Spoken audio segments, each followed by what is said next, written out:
What's going on, guys? Welcome back to the You Know Ball podcast. I am your host, Troll Bro Dude, and today I am excited to have back onto the podcast. You might know him from Twitter or ESPN Daily Fantasy and betting stuff now. We have Jim. Sure, why not? Why not? We have Jimmy McCormick. What's going on, Jimmy?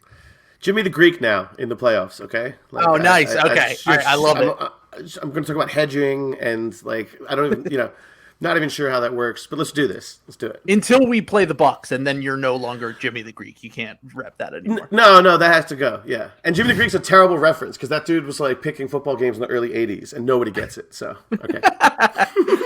Yeah, this is for all the senior citizens listening to the podcast. Exactly.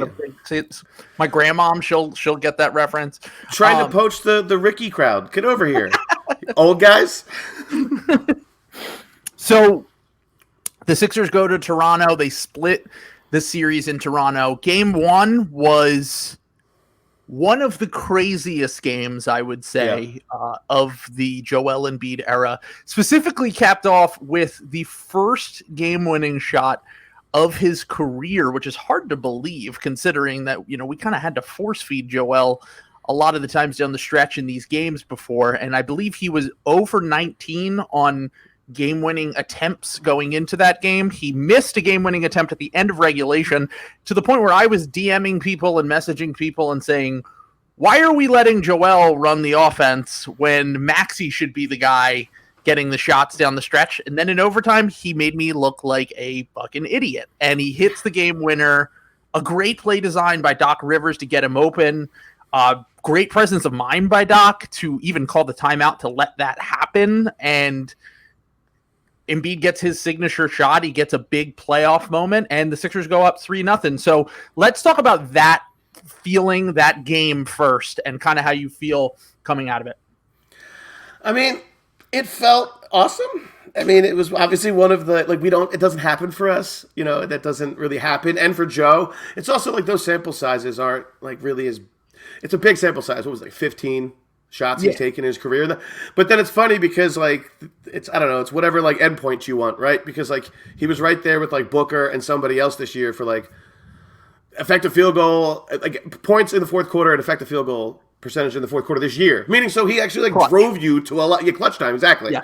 Our new conversation, within 5 points, within 5 minutes. My point being, it's just it's interesting that we define clutch as these singular moments. You know what I mean? It's Carmelo's clutch. It's he hit a couple bank shots, guys. Meaning, I understand that. I'm just trying to say the recipe for winning, obviously, not to ruin it, but he's been a winning player. But it was great to see it actually happen in it's the same thing as a walk-off homer. It's you could hit 50 homers in a year, but if it's the one at the end of the game is really sweet with the bases loaded and when everybody's holy shit, we're gonna lose. And also the series would have changed, obviously. That fell into balance. And obviously you knew they were going to come out hard at some point, and they were playing hard, Toronto. They just weren't playing very smart, and they were so debilitated, honestly.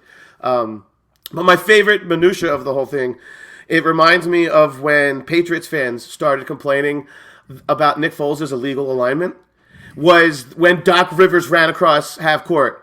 In the loudest stadium in the world, where you're screaming fucking Embiid, this guy's not allowed to sprint across the court and be yo, time out, you can't hear me, as if he wasn't saying exactly. And it's not even defending your coach. Like you said, it was one of the best timely in-game decisions I've seen him make in terms of save the team from their own bullshit kind of thing. Because Joel was bullshitting. That's the funniest thing, is that what led to his great moment was this Joel standing there looking at somebody else holding the ball moment. So.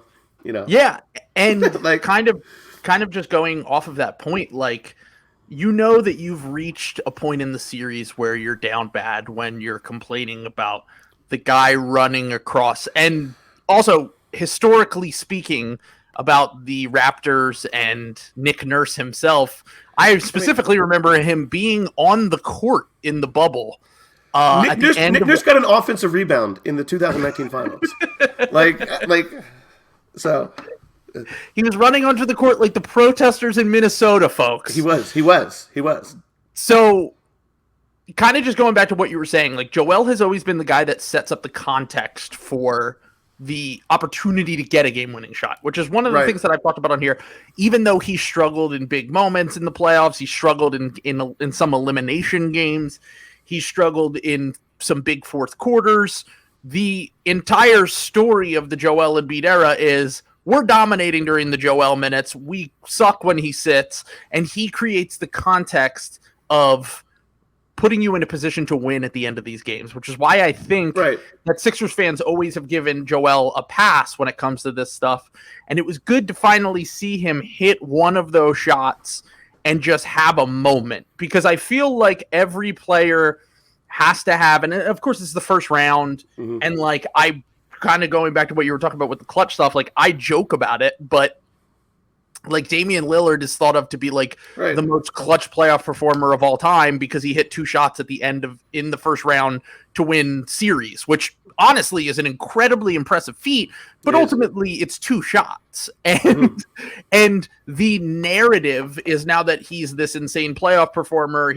Although he's had some really bad series and really bad stretches, and CJ McCollum carried him down the stretch of a big series against the Nuggets a few years ago, and blah, blah, blah, blah, blah, blah, blah. But my point is that Joel needed to have a moment like this. He needed to have the confidence to have a shot like this to kind of basically have that kind of like mindset and also the narrative around who he is as a player. And I think that that game specifically, like you said, like we never win that game. Like we're down 17 at one point in the third quarter, or second quarter or third quarter. They come all the way back.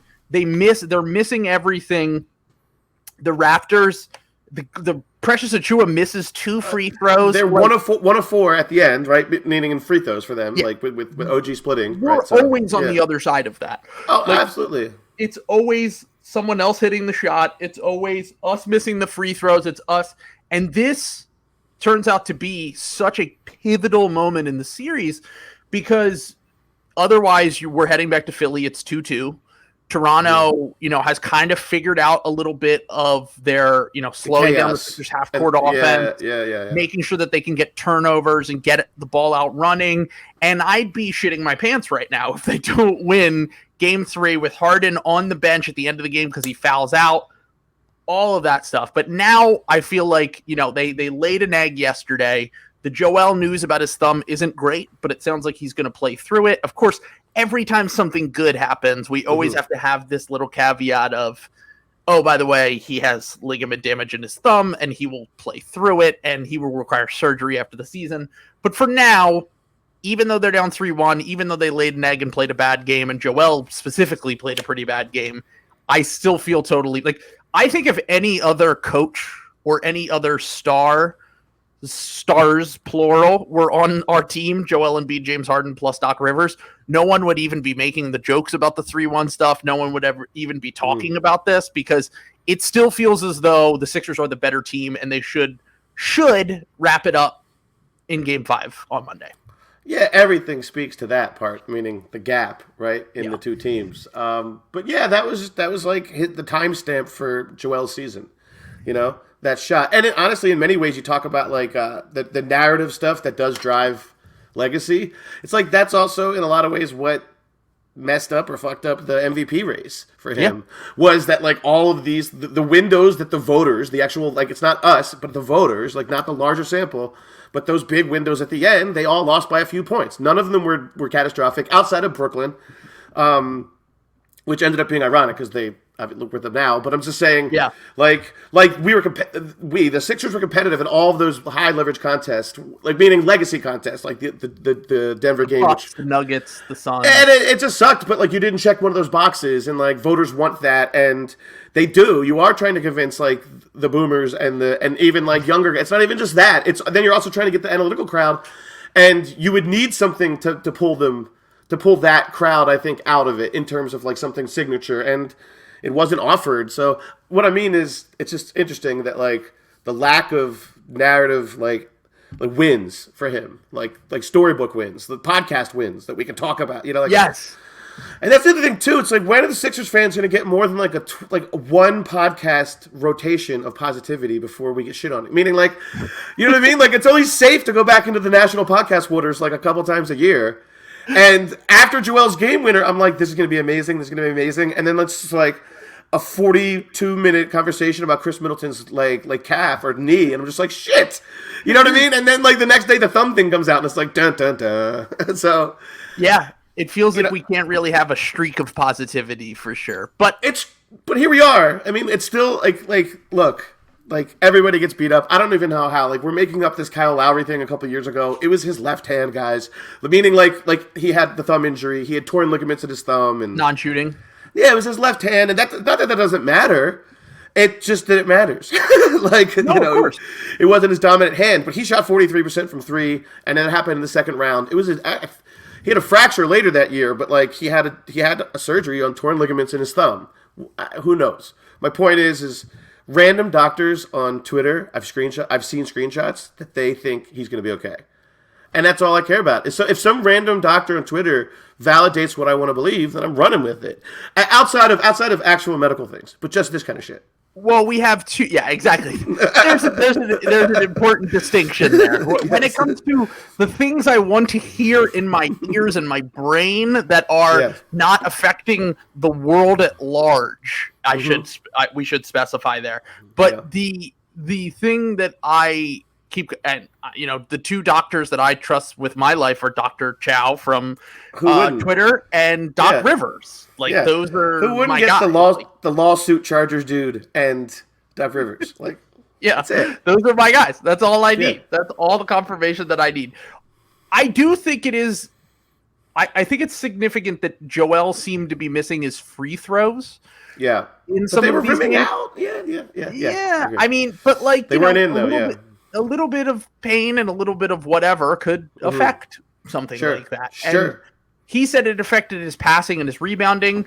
To me, the passing seemed a little bit mental. Every time it seemed like in that game 4, he was getting flustered with the double teams, which is all the stuff. Pretty much everything that happened in game 3 and game 4 was everything that every major podcast, all the predictive roadblocks. Yeah. Right. All talked about, like with the double teams, with Harden's lack of ability to create separation, with the Sixers having their rotation not being super versatile and having a bunch of two-way guys and all of this shit. But ultimately, at the end of the day, they're still winning the point differential by a decent margin in the series. If Embiid plays the way that he plays yesterday, with the turnovers, with like he said, he was struggling to get rebounds, like his passing being terrible, his decision making not being great, then we might be in a little bit of trouble in terms of them making it a series. But if Embiid comes out, performs, I'm not super worried, because I feel as though we got a disastrous Embiid game, even though his numbers don't look as bad as they do. It was a very bad Embiid game for his. He was terrible. Yeah, he was awful. Yeah, we got Harden, from a scoring perspective, we did not get a great Harden game. From an efficiency perspective, from Maxey was probably the worst Maxey game that I've seen in quite some time. Yeah. Really, the only player that has consistently shown up every single game this series has been Tobias Harris, which is fucking crazy to me, because Tobias. We lose this game by, I think when the starters got pulled, we were down 12, I believe, with like a minute left. Yeah. So you could say, like, Toronto won that game. Like, I'm not taking anything away from Toronto. Like, they won that game fair and square. The reffing was annoying, but ultimately, if you rely on fouls, some games it's not good. The whistle. It wasn't even decisive. Yeah, that didn't decide the outcome. It just, Yeah. And the fact that it felt like at certain points, even if you look at Tobias's numbers, they don't like blow your mind. His first 2 games, he was incredibly efficient. He basically didn't miss a shot. But everything that we talked about the last time you were on, we talked about, you were a little bit skeptical, and I was too. I'm not saying that I wasn't, but my pitch for what Tobias could be, could Tobias be a winning player on a contending team? And it was every single thing that we talked about he's doing. Catch and shoots, not hesitating at all. Attacking closeouts in a way that isn't resulting in bad shots. Attacking mismatches in the post. Moving his feet defensively in a way that I have never seen him do before. He's making all of his rotations. He's generating turnovers, steals, blocks, locking up Siakam at big moments, like in Game 3. I don't know what got into him, but he has been absolutely fucking incredible, and a large part of why we are up 3-1 right now.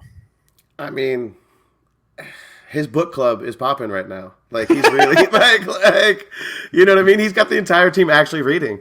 That's not true. But it's just, it's super impressive. He's adapting. He's adapted. Like, it's already happened, right? Like, we've already, like you said, it's already like this is where we are. It's the new reality with this guy.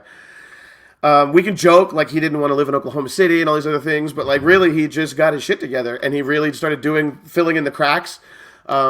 He's like a vegan Otto Porter, or like somebody who's like actually good, like meaning he's like good, meaning like a good Otto Porter, like got paid and got horrible Otto Porter, meaning like he's doing like this very low usage.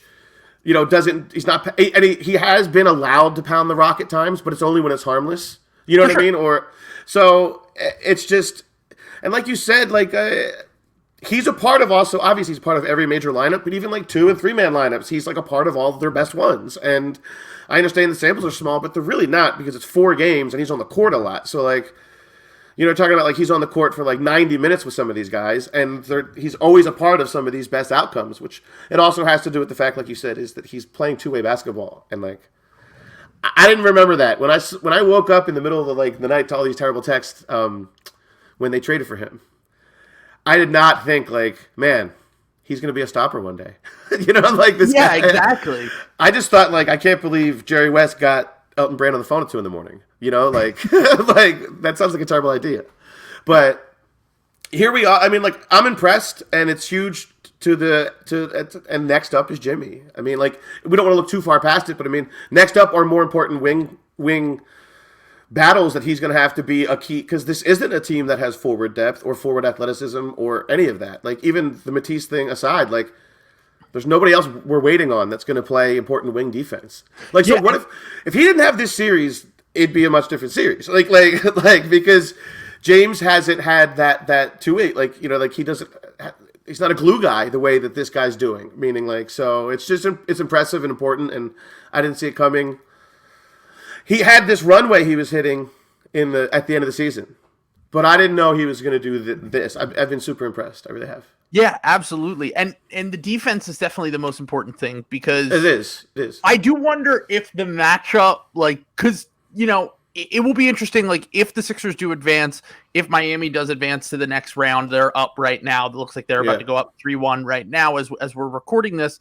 It would be interesting to see how Tobias can fare against a guy like Jimmy, who is a similar player to Pascal Siakam. He's, better at getting to the rim. He's better at drawing contact. He's, he still relies heavily on his mid-range game. He's not going to kill you with a bunch of pull-up threes. One of the things that has been driving me crazy, actually, is kind of in this series is like the way that we defend Pascal and we just so easily switch. Like, he's just able to get onto George Niang whenever he can wants. Hunt. We're letting you hunt, and it's like it's conceding this hardened switch thing, and I'm not exactly sure. Yeah, and I also am like, why are we switching on? Are we worried that Pascal Siakam's going to get a screen? Right. The guy's going to die on a screen, and then he's going to hit a pull-up 3, because that's not. I want to encourage. I also want to encourage that. Meaning, like, exactly. No, the best thing ever is heat check Siakam when he starts thinking that he's Durant, or whatever. You know what I mean? Like when he starts thinking he can live back there. He's really a grinder, and that's the same. That's obviously what you want Jimmy to do, but Jimmy's not going to do that. Like, I think you could maybe bait Siakam into that sometimes. I've seen him do that. Jimmy's not going to sell out like that. So it's going to be beyond that series. We still have to close this one out. It's just, I expect that, though. Like you were saying it earlier, like I do expect that this is a closeout opportunity, Game 5. Obviously, it's an opportunity, but I mean, I just think they do it. They also play. They're going to play their starters 40 minutes, and and like you said, but the real litmus test isn't just this outcome. It's like, what kind of win is it, and what does Joel look like? And I do wonder. I mean, I know it's not, but like the whole team looked checked out. Like it wasn't just Joel, and there was this malaise and this, like, maybe it's the hangover of the shot. Maybe they took shots. I have no idea. Like, yeah. I mean, also, it's just that, like, 1 p.m. or 2 p.m. games for Joel, he just looks like, he looks like Phillip Rivers on an East Coast morning start. Meaning, I used to make a lot of money doing that. It was just like, this guy did not set his alarm. He's got 12 kids. Meaning, some guys just suck in certain scenarios. And I don't know. Maybe somebody could pull the tape up. I've yet to see Joel wake up before a 5 p.m. game. Or, he's just weird. He's got a weird body clock. I don't know what it is. And Tobias is the opposite of that, where Tobias seems like he always seems to crush it in these earlier games, and it really shows. He joked that he was a morning person before. It's the yoga, bro. I'm telling you, it's his lifestyle. I'm not kidding. It's quinoa, it's yoga, it's fresh cranberries, it's everything. He grows them himself. It's hydroponic. Tobias has the whole thing. Maybe we should keep Tobias around just so that he can make health and Joe wellness into a hippie. And Harden, that's what it is. Health and wellness. But the risk is that Harden pulls him into his dark side. But true. Tobias is too pure. No, Come on now. I'm absolutely joking. There's no way. Yeah, and I do think that all of the things that I've been concerned about heading into the series, some of them have popped up over the last 2 games. The first 2 games, they were able to completely cover them up. The things getting cut, like you said, when the team came out dead, they weren't getting any boards. Tobias was the only one that was able to kind of fight for offensive boards. They seemed very slow on both ends. They didn't really look to get out running at all the entire game. It seemed like they kind of sleptwalked through that game and they got their ass kicked. And I don't want to take too much from that because the majority of things, whether it's in this series, whether it's in the next few, if Toronto can extend it to a game 6 or a game 7 or whatever, the majority of things that I'm worried about the Sixers projects forward with how does Harden look? If Harden is the Ricky Rubio, as we joked before, where he's the passing savant who can draw help defense and just hit shooters and make everything he's kind of just playing jazz and he's keeping the tempo going and blah, blah, blah. And he's hitting Maxey on outlet passes and he's engaged and all of that shit. Then I feel fine. If he is heavy ISO ball, has to create separation in order to score, can't rely as much on the foul grifting, which he actually got a lot of calls in yesterday's game, which I was surprised by because Scott Foster was the referee, and Scott Foster tends to ref Harden and Chris Paul historically pretty tough. Getting a little deeper though, actually. Meaning Harden's getting a little deeper in the lane. He's getting actually 2 feet in the lane sometimes, which is that's actually a weird stat, but the NBA likes to look at that a lot. Meaning are you always you're living in floater range, but especially on drives, you know what I mean? Right. How often are you allowing that level of penetration where the player can actually establish his feet in there? And that's happening at least sometimes with him. So at least, but there weren't many positive signs in that game, and he does look like Steve mashed potatoes sometimes. But at the same time, the guy, the best offensive outcomes are going to happen with him running your half court, and the pace for the Sixers is very deliberately low. What is it, 94 or something ridiculous? Meaning with the starters, so it's intent. That slowness is intentional, but not the other stuff I'm saying. You don't want to be slow on defense. And they didn't get any of their Maxey leakouts. And I haven't rewatched the game. I'm not sure if that was strategic or was it just the malaise. I don't know. And again, they did come in. There was a factor of luck to this series. You came in with a very limited and wounded Fred VanVleet. It's also kind of the way the teams came in was much different, right? They had to fight their way out of their early season outcomes. They had to fight their way out of the play-in to get to where they were. Whereas the Sixers ended up with the second best record in the conference, but really kind of floated their way into this spot a little bit. They coasted, right? Yeah. So I'm just trying to say it was 2 different ways to get there, which was interesting. And there was cost to that too physically, and they were similar to us. They did it all season though. They ran a 6-man rotation all season, and they're just ground into bits, and they got unlucky. We know we've had the gastro blues before. Sorry, Gary Trent. We've had the poopies. The Sixers have had the poopies before. Okay. Yeah, we've been hit. We've been on again. We've been on the other side of all of this stuff. Injuries, that's the point. So I can't cry. Yeah. I mean, it happens, and I do think that just kind of. an elimination game, a team like Toronto, especially, like I always think going into like, especially in these like sweep elimination games, the teams that tend to fold in those like big game 4s where they're on the ropes, or a big game 5, the teams that tend to fold in those situations are teams like the 1926ers that just they never wanted to be together. Like they were not, no one got along. There was no glue. There was zero glue. Yeah. It was clearly not working. Like the Celtics with Kyrie Irving is another example in 2018, 2019. The Nets right now might even be an example. We'll see how they look in game 4. Horford definitely stopped taking HGH when he came to Philadelphia, just to be clear. Like that was when he was cycling, that was his year off. Just clearly. Yeah, I know. We should have put a clause in the contract to have his plug come with him, because that was like internal organs rest year, and it was like, I understand what you're going for, bro, but like we never got the other part of that deal. So next round we're gonna have to go up against the HGH culture team. See, like the cream, like literally, So we potentially, I don't want to jinx this, we could potentially play the Miami Heat in the second round. I'm knocking on wood. So, but just kind of going back to like what the mindset was going into game 4, like the Sixers sleptwalked. They came off that big emotional win in game 3. They're up 3-0 in the series. And as Harden said afterwards, he's like, we thought things were sweet. He said the same thing after we got our ass kicked against the Nets. Yeah. And then they looked better until everyone stopped caring down the stretch. Right. And I do think that and like I said, like the teams that tend to fold in these situations are teams that either are at the end of their road. Like I wouldn't be surprised if the Utah Jazz fold sometime in the next few games, or if the Brooklyn Nets, who like, we'll talk about them a little bit later, but just like how like a team like Toronto is like this upstart team. They have like their culture shit, and like they're all like guys who were drafted by the team, developed by the team, except for Gary Trent Jr., who just came in. And you kind of be there. Yeah, they're going to be there. You have guys who have been there in the moments. They want to be there. They all that shit. Like they were not going to go out easy. And I think that the Sixers need to come into game 5, which will be on Monday night, and kind of just give them their best punch, because the last 2 games they got lucky to win game 3, and game 4, some of the cracks were exposed, but ultimately with the talent gap that we have, with the injuries that Toronto has, and with what's on the line for us is advancing and getting a few days rest, because Miami looks like they're about to close out the Hawks potentially in 5.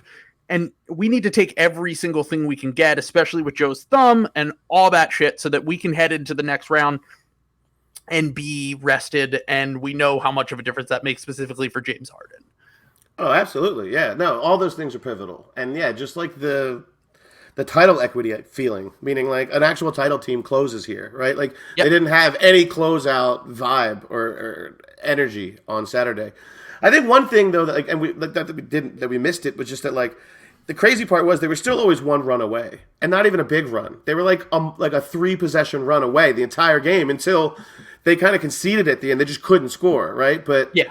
And that's the idea. That's what holds you back from a goddamn run. It's not scoring. But I'm just saying, like, had they plugged together any of those corner threes, and I'm not blaming Danny or anything. I'm saying that's the variance of just relying on these guys. But in fairness to Danny, he was doing he was honoring Thibault by missing all those corner threes, because he couldn't be there. His teammates couldn't be there for him. Canada. Exactly. Yeah. No, that was disappointing because those were great opportunities. But yeah, it always felt like it was a runaway. So that would have been a great game to steal, but they didn't deserve that. I expect, not that I'm going to offer betting advice, but like the first quarter Sixers line sounds pretty good.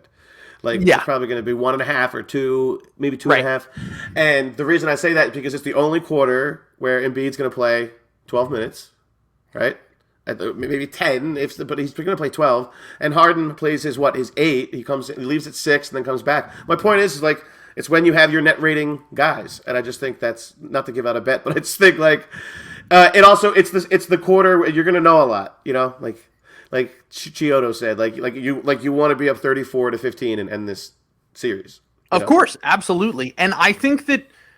I do think that just kind of it's funny to me how quickly we forget that coming into this series was supposed to be very close. Oh, like a 7-game series, yeah. And go 7, and like but like at best, I think people had Sixers and 6 or Raptors and 6. Like I don't think anyone had Sixers and 4. Shaq, yes, or even Sixers and 5, right? And he apparently rescinded that comment later and said he didn't think they were even going to do it. So, like the one guy who said the Sixers were going to sweep even backed off of that, and like everyone was mad at him for saying that. He was like, "I have my vape pen, my bad." Like, so he is. The idea that the Sixers were just going to sweep them was never going to happen. If you had told me a week ago that they were up 3-0 to start this series, I would have been like, you're fucking insane. That's not going to even after game 1, when they blew them out, I figured that Toronto would figure out a way to win one of the first 3 games. And the fact that they're not, it's the reason why I'm not panicking, and the reason why, even though everyone's going to get their jokes off about all this shit, that I think that at worst they'll take one of these next 2 games. Although you don't want to go back to Toronto. I think it's tomorrow. I really do think it's tomorrow. Also, I think Fred VanVleet ripped his jersey off like a wrestler. Did you see he was very hurt?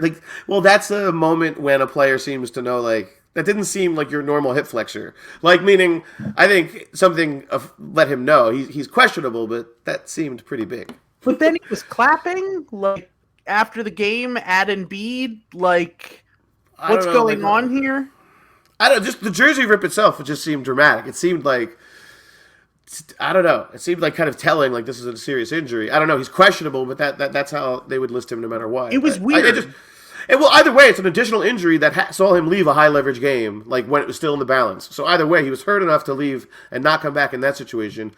And it just lets me think, it's just a wounded team. You have to put them, not to say that, but you have to put this team away. Because they're wounded. I totally agree.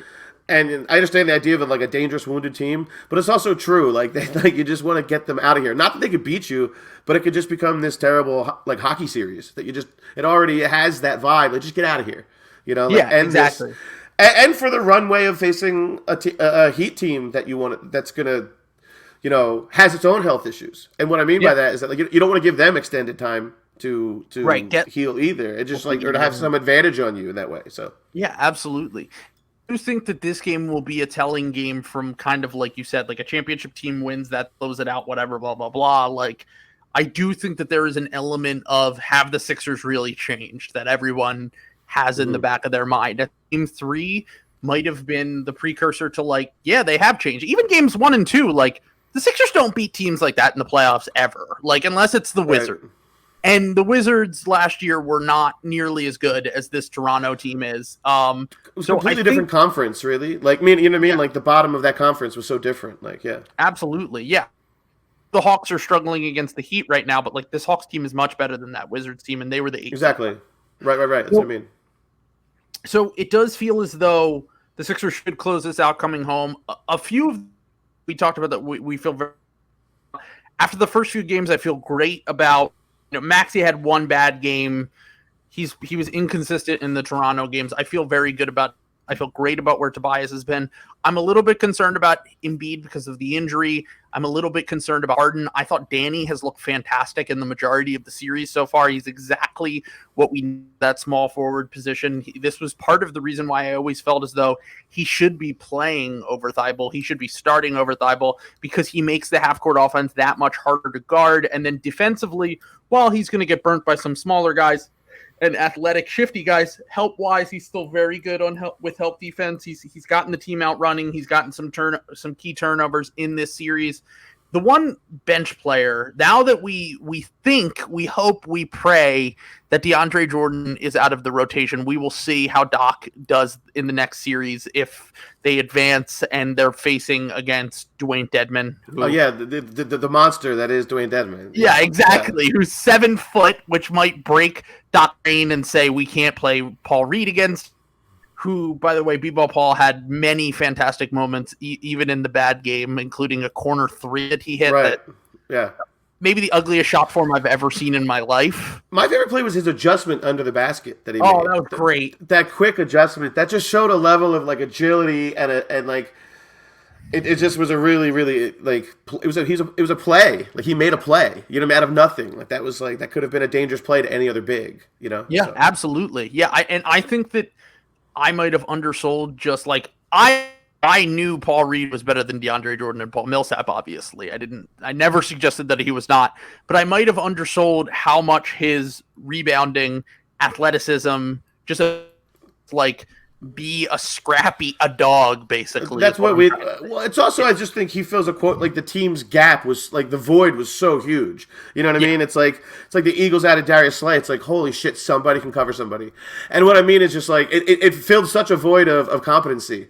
It's incredible, and it's just he's better than I thought too, and also just he's willing to make plays. Like he makes splash plays. Like it's like to talk about like a football type player again. Like in terms of just like he makes stocks happen, steals and blocks. He makes, and those are plays that actually factor into all the. We joke about the MVP race, but like in terms of like advanced stuff, like what is it provides expected value, expected wins. It's like those kind of things where a guy comes in for 7 minutes and wins you 2 possessions. Yeah, that's like two. We don't count. That's 2 extra possessions in the scope of a slow Sixers game that's going to have 96 possessions. Yeah. So it's like if you just caught me 2, and so if I capitalize on those, and it's also not even capitalizing on them, it's what you're taking, right? And so, it's really promising, and it's almost like it's honestly not even to play conspiracy theory, but to have fun with it. Like it very much felt like Doc was told to stop this.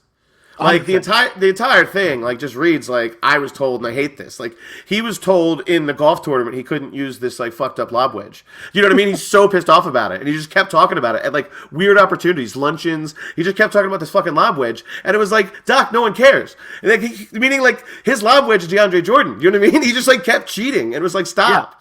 Yeah. Nobody. Not Reed victory tour. Doc, you only hit it 105 yards. Like you are terrible. Like just. Exactly. Like I've never seen somebody so salty about a young man's success. It was very Doug Collinsy. It was weird, and just kind of going back to what I was just like thinking about though with Paul Reed is like this idea. Like I think I might have got too caught up with the archetype that needs to play with James Harden and the archetype that I felt like the Sixers needed. And Charles Bassey. The rim running Capella. Yeah. Like exactly. A diet Clint Capella who will. That's what he is, Bassey. He's a Capella guy. He grew up in he has a very similar story. I mean, he grew up in Africa, came over when he was I think like 12. Yeah. Started playing basketball it's similar to Joel too. I mean, like started basketball very late. But I didn't know this. Did you know that he was like the number 5 prospect in the country? I did know that only because Maxey brought it up after a game, and he said that like Bassey when he was. I think Kentucky wanted him too. Who did? Too. Kentucky wanted him. Like he was recruited by everybody. He went to Western Kentucky because Mitchell Robinson left, and they were like, "You're going to start, buddy." Whereas and so he was Mr. Texas or some shit, and he was really good. And that was part of the reason why I felt and that's one thing that Morey's done since he's got here. He's got these former high pedigree guys. Like Maxey, Springer, Bassey. Right, exactly. And he's kind of tried to mold them into these NBA players. And my idea of Paul Reed, and the thing that I always struggled with was like, I always saw a role for Isaiah Joe. I always saw a role for Charles Bassey. With Springer and Reed, I've always had a harder time figuring out what their role can be because I'm so used to archetypes of James Harden needs to play with a Clint Capella type big. 3-Ds and clean shooters. Exactly. And, Isaiah Joe will play defense and shoot threes and whatever. Tough shooters, Well, Reed is kind of like not really a good shooter, and like he's kind of wild. His basketball IQ is not very good sometimes. Like I was concerned, but the things that he does are exactly what we needed, really. And I think that I'm hoping that this can extend past this series. I'm hoping that Tobias and Danny and Reed's what they've shown so far in this series aren't just matchup dependent and specific and won't get them targeted in the next series, and like all of their weaknesses will be on display if they move on and they play a Miami in the next round, or even if they get further and they play a Boston or Milwaukee or whatever. So the one player that I'm like genuinely concerned about where like I'm pretty certain this is not going to work in later rounds is George Niang.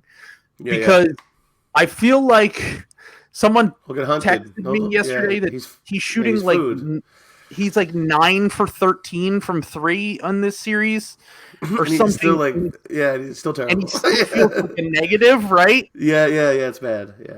Yeah. And if that is the case, then it feels as though, how is this guy going to be playable against teams that have real creators? Because like right. the Raptors' whole thing is like they play well as a team together, and like Siakam can have moments where he looks like a superstar, but they don't really have that number one perimeter option that other teams do. Specifically, I'm talking about the Boston Celtics.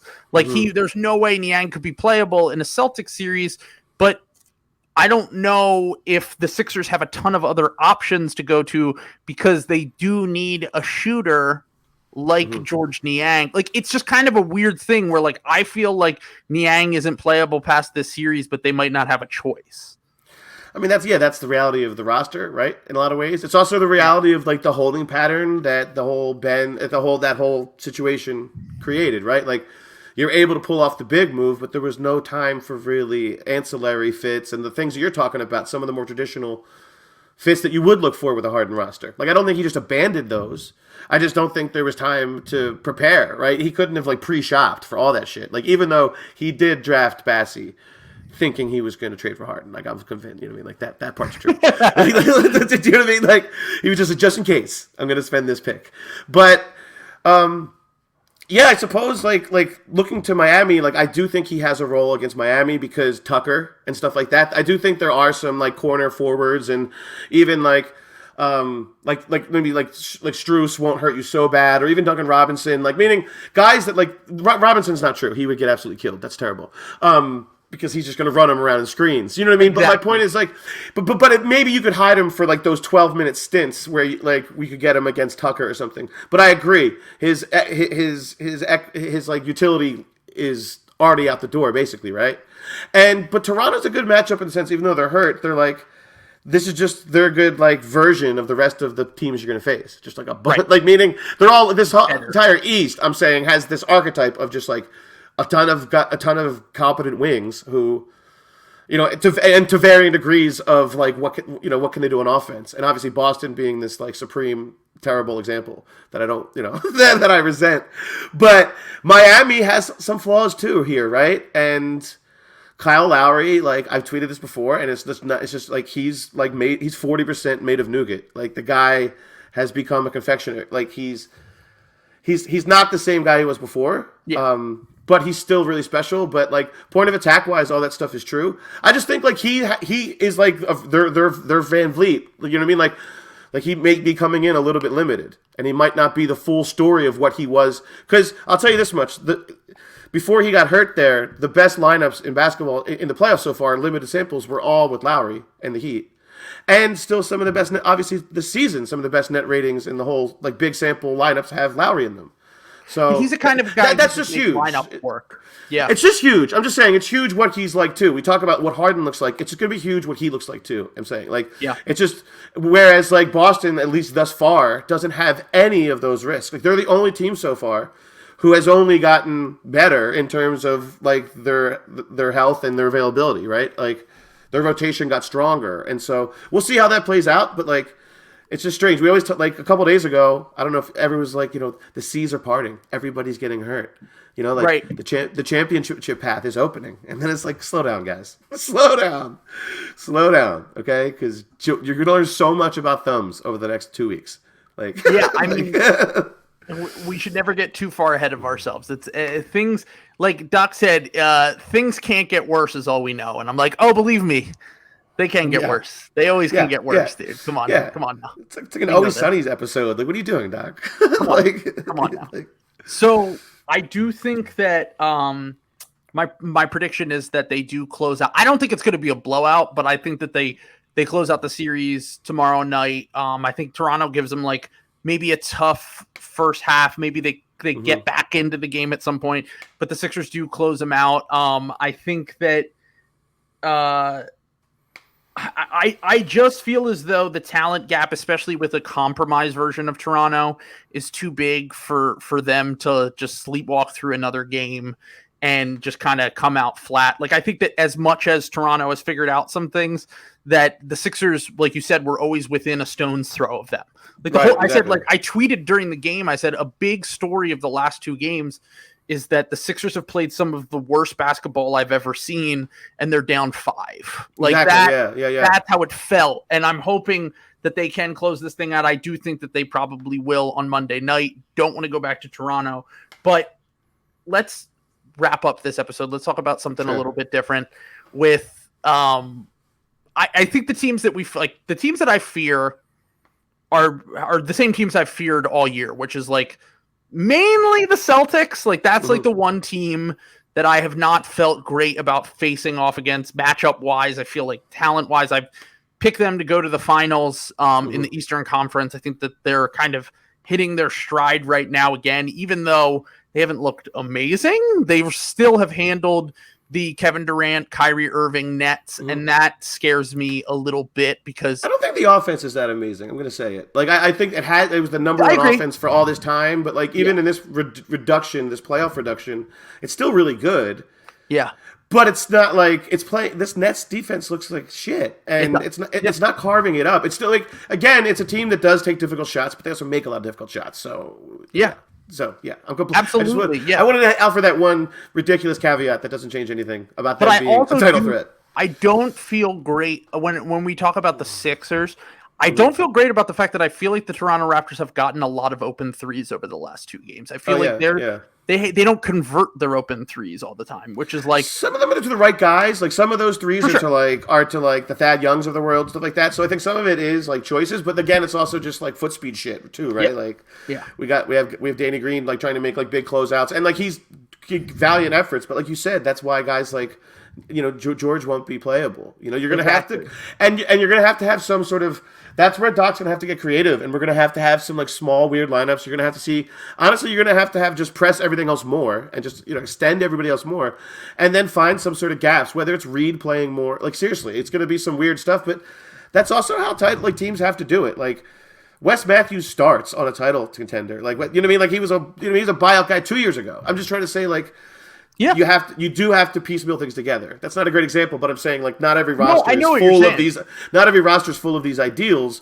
But like you said, when it gets harder, the margins get like you have to reduce your risk. And so sorry, he's been willing to show that he's willing to go 8, and that's something that's good. Yes, I agree. Like in this situation, he's played 8 guys. I think as the playoffs go on, we need to keep that 8-man rotation after this series. I would probably just drop. Like I would hope that between Shake, Maxey, Tobias, and Danny being in the rotation, that you would have enough catch and shoot threes. You could drop Niang from the rotation. You could have Thibault play spot minutes. You could have Paul Reed play spot minutes.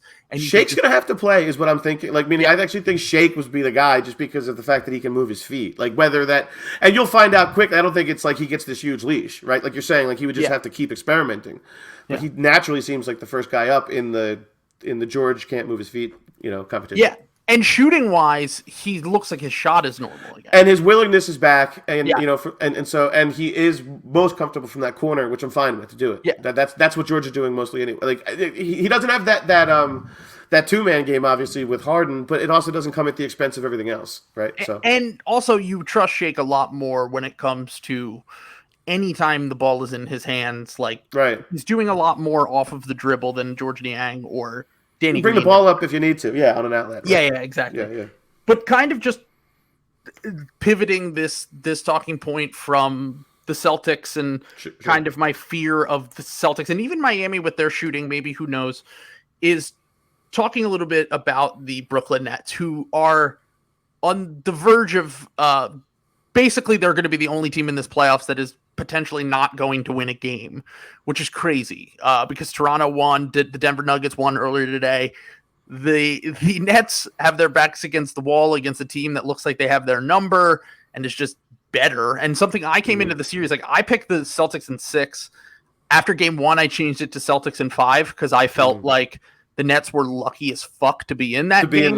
Yeah. And I think that it has proven to be even truer over the last 2 games that the Celtics are just the better team. And I feel as though this whole net situation with Ben, and it all goes back to the Ben thing, because Ben They just announced earlier today he is not playing in Game 4, which, how did we even get to this point? Like, when they said that he was going to come back, they aimed for Game 3, and then they changed it to Game 4. And I was like, he's not playing. Like, there's no way they're going to bring him back. Even if it was 2-1, I feel like he would not have played. Like, is this a Ben thing? Is this a Nets trying to keep his trade value somewhat normal if he goes out and looks like shit after not playing basketball for a year in a high-pressure elimination game?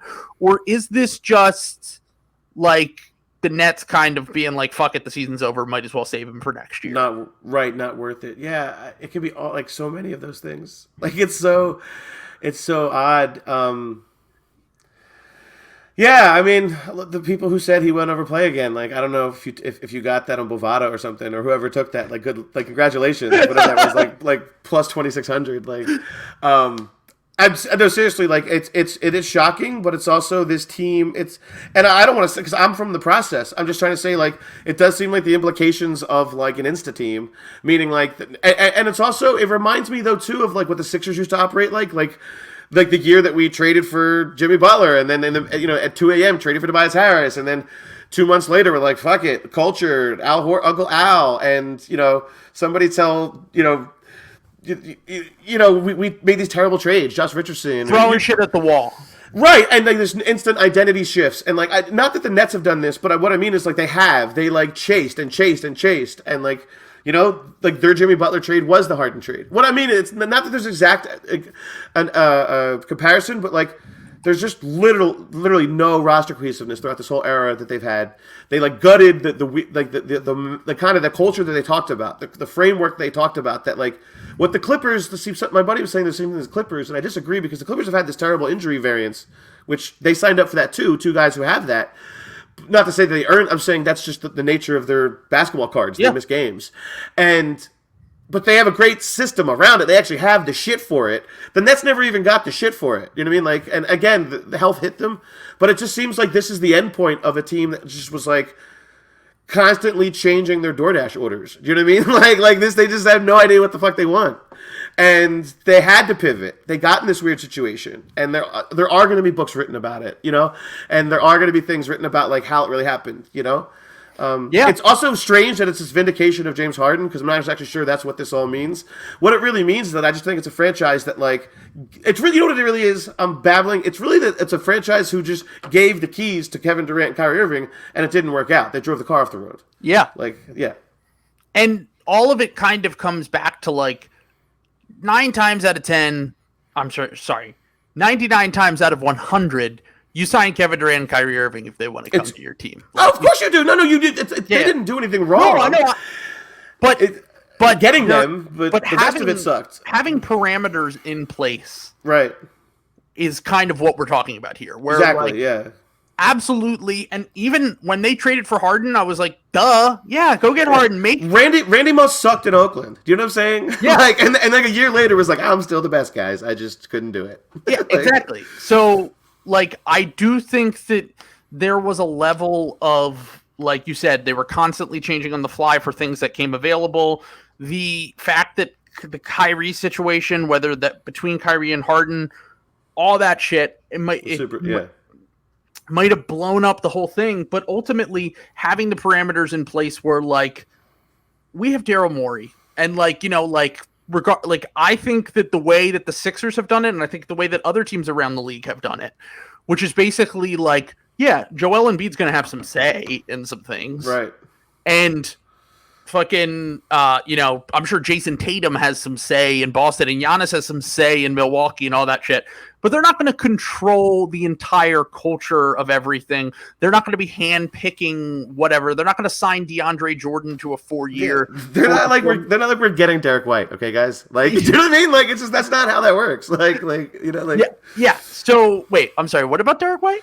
No, like Jason Tatum didn't just like walk in one morning and was like, "Listen, guys, we're getting Derek White today." You know what I mean? Like it wasn't just like something he like got on his coffee like walk in. You know what I mean? Where he was like, "Listen, that's the guy. He's on my fantasy team." Absolutely. Yeah.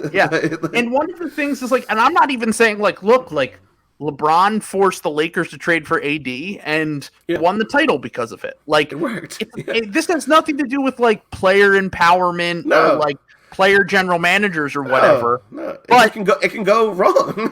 yeah, exactly. And like every time you take the best players that you can possibly get and you can do whatever the fuck. But now we're in a situation where we've went from, okay, so they get there and they have KD, Kyrie, and the young guys, plus they bring in DeAndre, whatever. Right. Then they turn around, they trade all those things for Harden, which is undeniably a good idea. They probably should have won the title last year. If Harden doesn't pull his hamstring, if KD's foot isn't on the line, who fucking knows? All that shit. Like, the results that happen from this might not have been the results if a few things go differently. And maybe we're sitting here talking about the Nets being defending champions and being fucking unbeatable. Like, who fucking knows? Like, we never fucking know. But at the same time, it does feel as though the whole Ben Simmons thing has added another layer to this, because it's like you already had Kyrie Irving, who has been one of the most polarizing figures in the NBA. Extremely talented, amazing player. But unreliable would be a word. I mean, it's like there's an unreliability to the guy in terms of when he's on your team. It's just exactly. Yeah. Whether he's showing up, whether he's doing the things that you want him to buy into, whether it was the end of his time in Cleveland, the end of his time in Boston, pretty much the entire time he's been with the Nets, just not being able to count on this guy to stay healthy or to just fucking get a vaccine or do whatever the fuck you need him to do to be around and on the court. And then he's making comments about like... Yeah. Well, he's amazing. He like literally like projects all of it. You know what I mean? He's just like, how could we have possibly had better chemistry because we never had the? And it's like, dude, it's incredible. Yeah, no, he's amazing.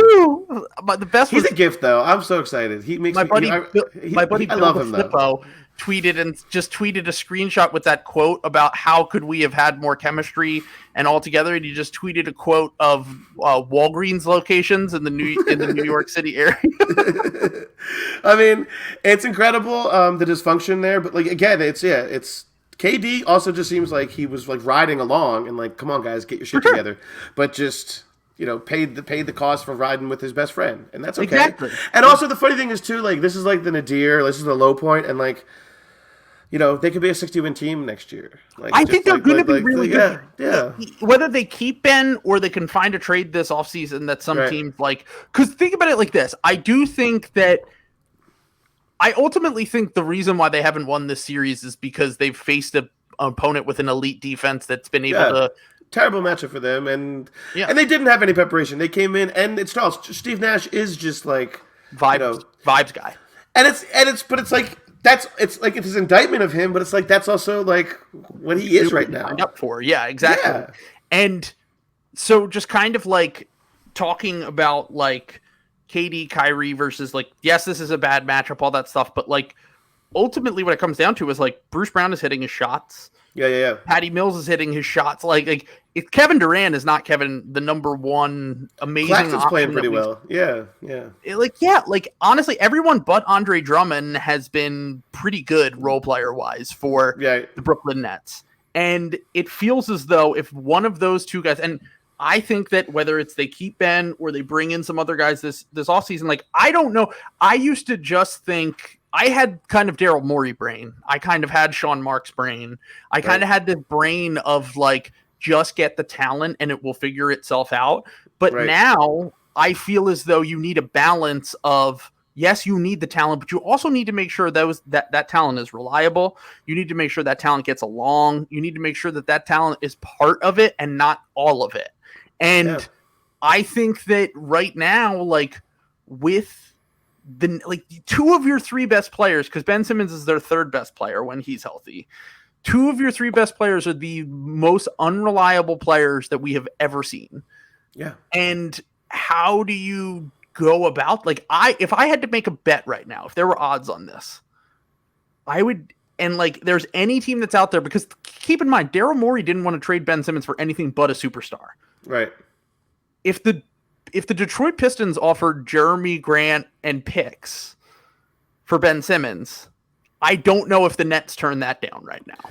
Yeah, I don't know. And so it was like, and the one thing would be like I was thinking if like Minnesota just like kept shitting the bed, that like they might be the team that would like. I mean, if they lost, like if they just like only won that one game, you know what I mean? I thought like that might be an opportunity for Brooklyn to get this like haul of picks for Ben, and then maybe go shopping with that, and maybe get their Beal like that way, like you know what I mean? Of Like course. send all that shit to Washington, but I still don't even know like what. I don't know. I mean, and that's the volatility of it all. Like he could just as easily play for them and be fine for them to an extent, but he's still going to have the same crash in the playoff thing. And that's not. I liked Ben. I supported Ben when he was here because I'm also just one of these guys who's like, you're on my basketball team, and so I'm going to root. I'm going to root for you. Yeah, but I also learned to resent, and I didn't. But I over time learned to resent the limitations because you always just knew the wall was coming in the playoffs. You know, like when the game, the things that weren't going to be able to happen, we don't even have to rehash them. But I still don't see what happens there. Like I understand, meaning here's what's really been lost in this whole thing, even with Ben not playing, is this idea that those two players with their magical offensive skills would somehow fix those other issues. Because they haven't fixed issue, you know what I mean? Like even with a smaller set of role players, right? But role players who are playing to expectation or beyond in terms of what you're saying, they're hitting their shots. The team, like meaning they're not rising all tide. You know, they're not the tide risers that people. You know what I mean? You know what I'm trying to say about the idea that Ben's flaws would be hidden. Right. Doesn't seem as plausible when I just saw a team beat the shit out of you, like forcing you two to carry the team. And you're going to tell me that Ben would be the ancillary piece that would change that chemistry. And all I'm trying to say is I'm dubious of that being what it would take. Like you're going to have to do other shit. Like you're going to have to do other shit. They're going to have to move Joe Harris or something, meaning to get whatever it takes. Like or keep, you know what I'm saying? Like they're going to have to adapt even more. So that's what I think I learned about the Nets. I also think that like I think the Ben stuff is definitely a big thing. I could see them being world beaters in the regular season and then having struggles in the playoffs based on all of the stuff that we're talking about right now. And I think, look, like if you have Kevin Durant on your team, you have a shot. Like he's still one of the 5 best players in the NBA. I think we can finally get past a talking point that I never agreed with, which is that he's by far the number 1 best player in the world. I've always thought that they were all in similar tiers. I think that Kevin Durant has somehow become immune to criticism, and I think that this series has shown a little bit of his flaws, and he's ultimately at the end of the day an amazing, great all-time basketball player who is not perfect and was in a perfect situation for his game and elevated the Golden Warriors to an unbeatable status. But just like ultimately, I think that what's happened with this whole situation with the Nets, he's partially to blame. Hell, even James Harden's partially to blame for some of the stuff that he did there. They're all part of it. But like this Ben thing, I just keep going back to this idea that everyone keeps floating out there, which is something I know will never happen. But I would be interested if this offseason, if the Utah Jazz blow it up and they said, we want to go, we want to trade you Rudy Gobert for Ben Simmons. And they figure out some sort of deal where Ben goes to Utah, which would be hysterical considering the backstory with him and Donovan Mitchell. But like Utah's like, Ben's got 3 years left on his deal. We don't get stars anyway. Mitchell's going to be gone at the end of his deal, which is around the same time. Right. Like we might as well try to create like maybe like a fast-paced team that can, you know, Ben can be our defensive stopper. Mitchell could be our offensive engine, whatever, blah, blah, blah. I think that trade would make the Nets much better. I think that having Rudy Gobert behind Kyrie Irving and Kevin Durant defensively would be really good for them. I don't really know offensively where he would kind of fit in there because the one thing with the Nets is like they don't run a ton of actions. They don't pick and roll. Like you wouldn't roll. Like offensively, it's a bit of a weird fit. But I think defensively, at least in the regular season, he could make them a very interesting team. And I think that would make them better. But the thing I keep going back to is that Gobert is like the antithesis of Hooper.